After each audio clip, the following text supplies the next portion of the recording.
First low, thermochemistry second low, and जो भी एक बार हमने और रिवाइज भी किया था, जैसे याद आया मुझे, सिस्टम, एक सिस्टम है जो कि मैक्रोस्कोपिक पार्ट है यूनिवर्स का under observation, surrounding, apart from system everything is surrounding, universe system पर सराउंडिंग से मिलकर बना होता है, बाउंड्री, बाउंड्री बाउंड्री पे जो लगते हैं रियल और इमेजिनरी, ये सब नहीं देखना है यार, आइडिया डायथर्मिक पता है, ठीक है, रिजिड नॉन रिजिड परमेबल, मास एक्सचेंज को अलाउ करना, मास एक्सचेंज को नॉट अलाउड करना, ये हो गया बेसिकली एक्सोथर्मिक हीट रिलीज जिसमें से हो रही है, ट्राइगो system open closed isolated, change अगर जैसे मास का और हीट का चेंज नहीं हो रहा तो आइसोलेटेड है, हो रहा है ओपन है, और हीट का चेंज नहीं हो रहा है, मास का नहीं हो रहा तो क्लोज सिस्टम है।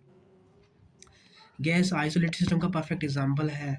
एक्सटेंसिव जो कि मास पे, मैटर पर, इनकी प्रॉपर्टीज़ पे डिपेंड करती है, एक्सटेंसिव जो इन पे डिपेंड ही नहीं है, मतलब इंटेंसिव जो इन पे डिपेंड ही नहीं करती। अब जितनी भी एनर्जीज के टर्म्स होती हैं वो सारे आपके एक्सटेंसिव प्रॉपर्टीज़ में आती हैं, जितने भी इक्विलिब्रियम हो गए, जितने भी कंसंट्रेशन टर्म्स हो गए, ये सब हमारे क्या होते हैं, इंटेंसिव होते हैं। इसके भी आगे स्पेसिफिक वर्ड लग जाए वो सब ये होता है, तो स्पेसिफिक वर्ड स्टार्टिंग को इंटेंसिव होते हैं। और कंसंट्रेशन टर्म्स वो इंटेंसिव होती हैं, एनर्जी टर्म्स एक्सटेंसिव होती हैं, एनर्जी की टर्म्स एक्सटेंसिव होती है कि टेम्परेचर इंटेंसिव होता है, और ऐसे इक्विलिब्रियम कांस्टेंट भी इंटेंसिव ही होते हैं। दो एक्सटेंसिव को डिवाइड करोगे तो इंटेंसिव मिलेगा, बाकी कुछ भी कर लो तो इंटेंसिव, और इंटेंसिव में तो कुछ भी कर लो मिलना इंटेंसिव ही है। 3 अप्रैल 2025 में वो क्वेश्चन है, मतलब मुझे पसंद है क्वेश्चन। देखो, सॉल्यूट में वाटर है, सॉल्यूशन में और भी सॉल्यूट है, क्या है जो चेंज हो जाएगी, यही पूछा है इन्होंने। देखो मोलर लग गया तो ये तो इंटेंसिव हुआ, density mass upon volume intensive, concentration mass upon volume, ठीक है। लेकिन गिव्स फ्री एनर्जी का terms and we know the all the energy terms known as extensive, so ये चेंज हो जाएगा, option number D is the correct answer. Intensive properties में कौन कौन सी आ गई, पीवीटी, देखो सबसे पहले वॉल्यूम चेंज करेगा तो ये तो एक्सटेंसिव हो गया, मोलर कैपेसिटी ठीक है, मोलरिटी ठीक है, ई नोट सेल भी ठीक है, गिव्स फ्री एनर्जी नहीं, मोलर मास वो तो वेरी करता है, वैसे भी पता ही है यार, मोल्स भी वेरी ही करेंगे, मास पे डिपेंड करे सीधा, तो उसका आंसर कितना आ गया अपना 1 2 3 3 आ रहा है, क्या छूट गया, एक सेकेंड, मोलर मास तो एक पर्टिकुलर का फिक्स है ना, तो डिपेंड नहीं कर रहा ना, उसको वैल्यू बढ़ाना पड़ेगा तो फिक्स रहता है ना, हाँ सॉरी मिस्टेक, तो वही मोलर वर्ड भी आ गया, मोलर मास भी एक फिक्स ही है, तो 4 अपना जो यहाँ पे इंटेंसिव हो जाएगा, ठीक है। एक्सटेंसिव कौन है, तो मोलर लग गया इंटेंसिव, इलेक्ट्रोनेगेटिव फोर्स ई नोट सेल है इंटेंसिव है, रेजिस्टेंस और हीट कैपेसिटी दोनों डिपेंड है, एनर्जी टर्म का हो गया और ये लेंथ पे डिपेंड कर जाता है, तो इसलिए ये हो गया, लेकिन रेसिस्टिविटी होती तो नहीं होता। Heat capacity is extensive but molar heat capacity and specific heat capacity is intensive, बहुत अच्छे से पढ़ा इसको हमने। इंटेंसिव में देखिए क्या क्या आ जाएगा अपना, रिफ्रैक्टिव इंडेक्स कांस्टेंट टर्म हो गया बाकी सब तो डिपेंड कर रहा है, एंथैल्पी और टेम्परेचर और वॉल्यूम में कुछ भी हो। State of the system, it means the condition in which system is present. For an ideal gas state defined by specific volume, pressure, temperature, we need to specify more property depending on the complexity of the system. PVT U S H G जो known as state function variable जो कि depending करते हैं आपके path पे depend नहीं करता, वो डिपेंडेंट हो गया, स्मॉल चेंज लार्ज चेंज आपको इसमें देखने को मिलता है, पाथ पे डिपेंड नहीं करता, वर्क हीट और हीट कैपेसिटी ये आपके पाथ फंक्शन है। और देखो 9 अप्रैल 2019 क्वेश्चन आया है कि क्यू प्लस डब्ल्यू से बनता है delta U, internal energy Pvt U S H जी, तो ये हो गया अपना स्टेट फंक्शन, पाथ फंक्शन पूछा है तो del W path function gives free energy state function, PV to S G state function है, तो B N C is your answer, option number A. Okay, among the following number of state variable, the बोला PV to S G, तो PV T U S H G 3, Q तो अपना path function है, Q W और heat capacity ये अपने path function है, बाकी सारे स्टेट फंक्शन है। इंटरनल एनर्जी क्या है, यहाँ से ध्यान आंक लगाइए, every substance possess a definite amount of energy, हर सब्सटेंस एक डेफिनेट एक फिक्स मात्रा में एक एनर्जी को रिलीज कर देता है, वो अपनी इंटरनल एनर्जी हो गई।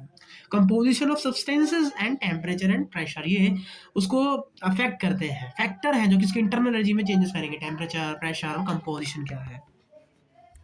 देखिए इंटरनल एनर्जी एक स्टेट फंक्शन है, so it is absolute value can not be determined by it is changing, can be determined. Enthalpy. When we deal certain process in open vessels, it becomes essential to introduce in the place of internal energy a new thermodynamic process called heat enthalpy. The new function is noted by H. Open vessels के constant pressure पर essential हो जाता है internal energy को समझ पाना, तो इसके लिए thermodynamic function डेवलप किया है, वो enthalpy क्या होता है अपना, enthalpy होता है H बराबर U प्लस PV, ठीक है। Relation between delta H and delta U, तो याद ही है डेल्टा एच बराबर delta U plus delta P we, याद रखेंगे हमें, ये वाला रिलेशन याद रखना है। अब इसमें सबको पता करना है, जैसे कांस्टेंट प्रेशर बोल दिया तो प्रेशर को बाहर ले लीजिए, कांस्टेंट वॉल्यूम बोल दिया तो वॉल्यूम को बाहर ले लीजिए, अगर कोई केमिकल रिएक्शन होगा तो delta N G R T कर दीजिए, ठीक है। और कोई आइडल गैस दे दी तो भैया क्या करेंगे, एन आर डेल्टा टी कर देंगे, अपने मोल्स फिक्स हो जाएंगे फिर। और जो the following chemical reaction delta H बराबर डेल्टा यू, डेल्टा एच बराबर delta U plus delta P V या delta N G R T. So delta H बराबर डेल्टा यू आ जाएगा तो डेल्टा एन जी बराबर 0 हो गया। सो वो कहाँ होगा भैया, यहाँ होगा ना, खत्म। डेल्टा एच वेपराइजेशन में delta U vaporization, delta H vaporization plus delta N G R T, delta H minus delta U vaporization और delta N G R T. So number of moles of gas use H2 से H2 liquid होना तो 1 आ गया, और R T R into T 8.31, एक minute,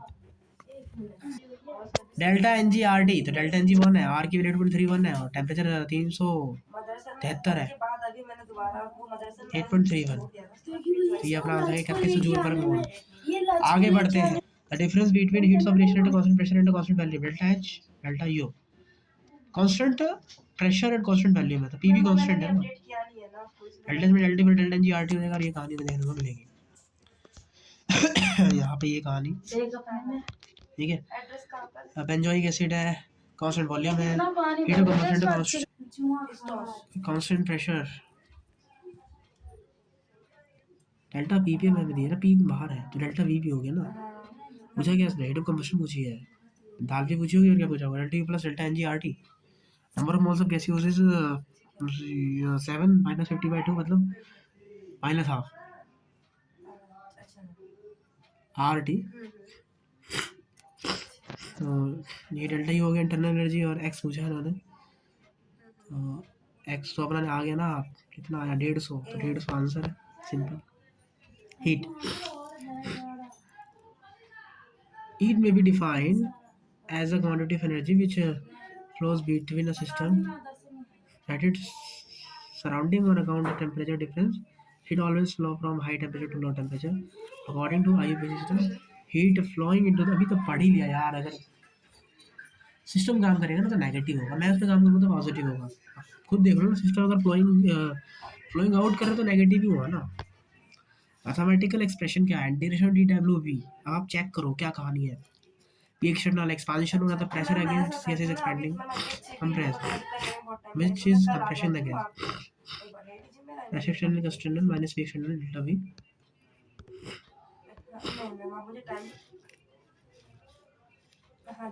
Work done is taken as a negative work done by the system, and work done on the system is compression. When heat is given by the system to surrounding, it is given as negative sign.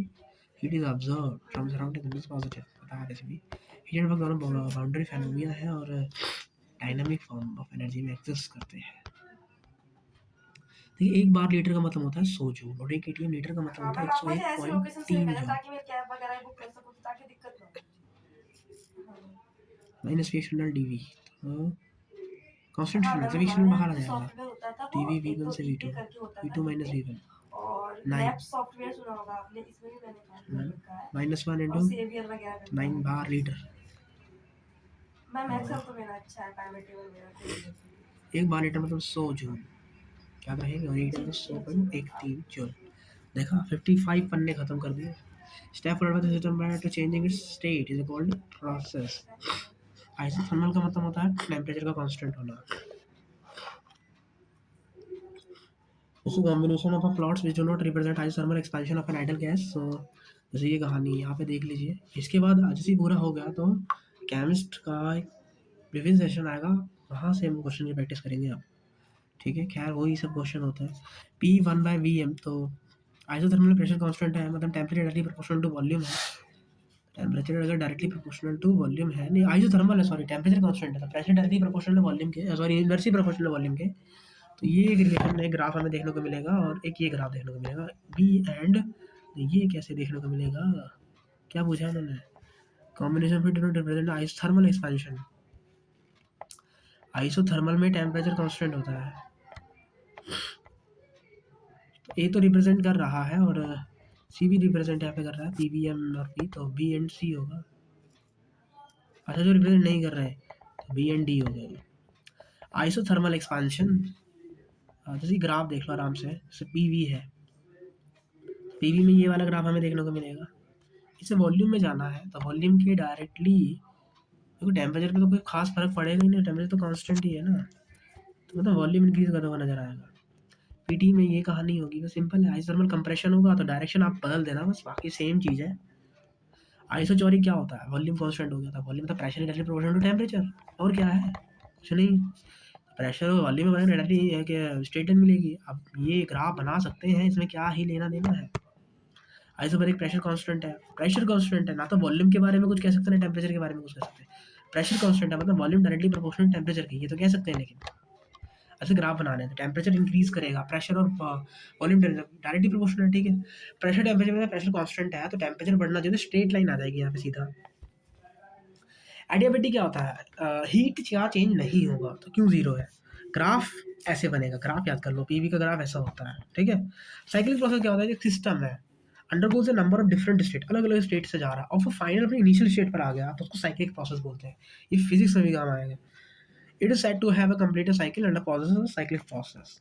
देखिए जितने भी state function है सबका value zero आएगा, लेकिन जो path function है उनका वैल्यू जीरो नहीं आएगा। जैसे अपना हीट कैपेसिटी हो गया, वर्क नेट हो गया, ये सब नॉन जीरो होते हैं, ठीक है। डेल्टा यू तो यहाँ पे सब अपनी इनिशियल पोजीशन पे जा रहे हैं तो यहाँ पे जीरो होगा, डेल्टा तो जीरो ही है। An ideal gas undergoes a pressure shown in the PV diagram, dou VT diagram। तो देखो PV है तो PV वाला जो है कि स्ट्रेट लाइन है ना, प्रेशर कांस्टेंट है, तो VT ग्राफ में प्रेशर अगर कांस्टेंट है तो V डायरेक्टली प्रोपोर्शनल टेम्परेचर की स्ट्रेट लाइन बनेगी। और फिर उसके बाद प्रेशर, वॉल्यूम कांस्टेंट आइसोचोरिक हो गया तो प्रेशर डायरेक्टली प्रोपोर्शनल टेम्परेचर की, तो फिर से अच्छा तो वॉल्यूम कांस्टेंट हो गया तो एक फिर से स्ट्रेट लाइन देखने को मिलेगी। तो ये अपना ये बनता हुआ नजर आएगा, ठीक है। आगे बढ़ते हैं, ये तो काफ़ी करे हैं, ऐसा कुछ नहीं है। एरिया ऑफ कर्व आपको ये देता है pressure into volume, pascal metre cube, pascal metre cube आपको एटीएम ही देगा, कोई घबराने की बात ही नहीं है इसमें। यहाँ पे ये एरिया आ जाएगा 200 फ्लॉट, ये कहता है, ठीक है। क्योंकि ये change in internal energy basically, first law of thermodynamics कहता है कि change in internal energy is equals to Q plus W. वो था change in enthalpy is equals to internal energy plus में डब्ल्यू, जबकि ये है चेंज इन इंटरनल एनर्जी बराबर क्यू प्लस डब्ल्यू। क्यों आपकी क्या हीट है, फ्लॉट आइसोथर्मल में टेम्परेचर कांस्टेंट होता है तो इंटरनल एनर्जी जीरो आएगी, तो यहाँ पे क्यू बराबर मैंने डब्ल्यू आएगा। याद रखना क्या होता है, चेंज इन इंटरनल एनर्जी बराबर क्यू प्लस डब्ल्यू। और एंथैल्पी में क्या होता है, एंथैल्पी बराबर डेल्टा यू प्लस डब्ल्यू। यहाँ पे देखा हमने, एक बार फिर से देख लेते हैं, कंफ्यूजन नहीं रहना चाहिए जरा सा भी। वो एक एक्सटर्नल टर्म है, वो इंटरनल एनर्जी को डिफाइन करने के लिए बनाई गई है। एच बराबर यू प्लस पी वी होता है सर्टन प्रोसेस को डिफाइन करेंगे ओपन वेसल्स में, ये है वो। लेकिन फर्स्ट लॉ थर्मोडायनामिक्स क्या कहता है, वो कहता है इंटरनल एनर्जी बराबर होता है क्यू प्लस डब्ल्यू, ठीक है, क्योंकि आपकी हीट है बेसिकली। आइडियाबैटिक में क्योंकि लेन देन नहीं होता, डेल्टा यू बराबर डेल्टा डब्ल्यू आ जाएगा। आइसोचोरिक में प्रेशर कांस्टेंट होता है, वॉल्यूम कांस्टेंट होता है, वर्क डन जीरो आ गया, तो चेंज इन इंटरनल एनर्जी के बराबर आ गया। देखिए स्टर्नर है,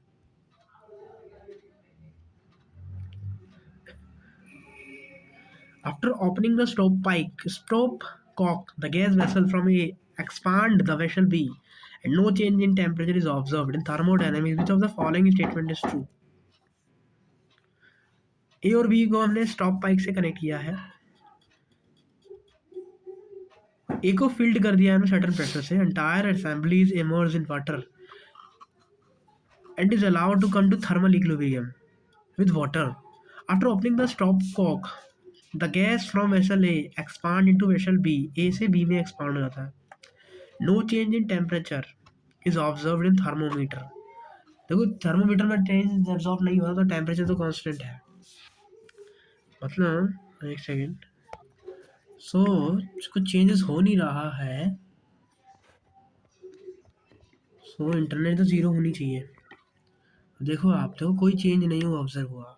after opening the spoke gas vessel A expand हो गई बी में, मतलब एक से बी से चली गई बिना कोई कुछ वर्क किए, तो वर्क डन भी जीरो है। यानी कि फ्री एक्सपांशन का केस हुआ, यानी कि सब चीज़ जीरो होती है इसमें। तो the pressure in the vessel B before opening the stopcock is zero. This is the true treatment. ये सब जीरो हो जाएंगे। During compression of spring the work done is 10 kilo joule. Work done किया है तो positive, escaped हो गई तो negative, change in internal energy तो नेगेटिव, मतलब प्लस में 8 kilo joule per mole is the answer. Liquid when kept inside a thermal insulated water, insulated मतलब क्यों जीरो है, तो डेल्टा यू बराबर डब्ल्यू हो गया। स्टेरिड फ्रॉम आउटसाइड मतलब वर्क डन पॉजिटिव है, what will be the correct option? Work done positive है, डेल्टा यू जीरो, मतलब डेल्टा यू भी जीरो हो गया, वर्क डन भी जीरो हो गया, और option number this is correct answer. ठीक है, आगे बढ़ते हैं।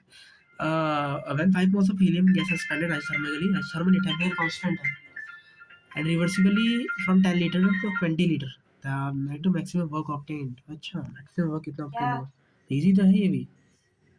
तो 150 BDL भी हो गया। यहाँ फॉर्मूला लगाएंगे ये वाला 2.303 NRT log V2 by V1, काम हो जाएगा। It is defined as a quantity of heat required to raise the temperature of the system by 1 degree. तो वो हीट कैपेसिटी होती है, और स्पेसिफिक हीट कैपेसिटी है 1 ग्राम का डिग्री बढ़ाने के लिए। ये एमएस डेल्टा टी है, वहाँ क्यों टी है बस। मोलर हीट कैपेसिटी ये है। कांस्टेंट प्रेशर पर सीपी हो जाएगा, सीपी हमेशा सीवी से ज़्यादा होगा। ठीक है, सीपी माइनस सी बराबर आर होता है 3R/2 5R/2 5R/2 7R/2 7R/2 5R/2 3R और 4R, याद रखेंगे। चलिए अब यही जो वहाँ से जो बचा है उसको नेक्स्ट टर्न पे करते हैं। ठीक है, नेक्स्ट टर्न अभी कर लेते हैं। अभी हम कर लेते हैं यहाँ तक, वहाँ पेज नंबर 133 तक। थर्मोकेमिस्ट्री से पहले पहले सारा निपटा, उसके बाद दूसरा क्वेश्चन आएगा थर्मोकेमिस्ट्री, वो कर लेंगे। उसको हम निपटा लेंगे, मतलब अभी के लगभग रात में कर लेंगे उस पॉइंट को। 500 joule of energy transfer to heat 0.5 mole 298 final temperature तो चेंज इन टेम्परेचर, ऐसे करके निकाल लेंगे। ठीक है, बाद में करते हैं उसको, यहीं पे रेस्टेन करते हैं, वरना फिर ये बिगड़ जाएगा हमें।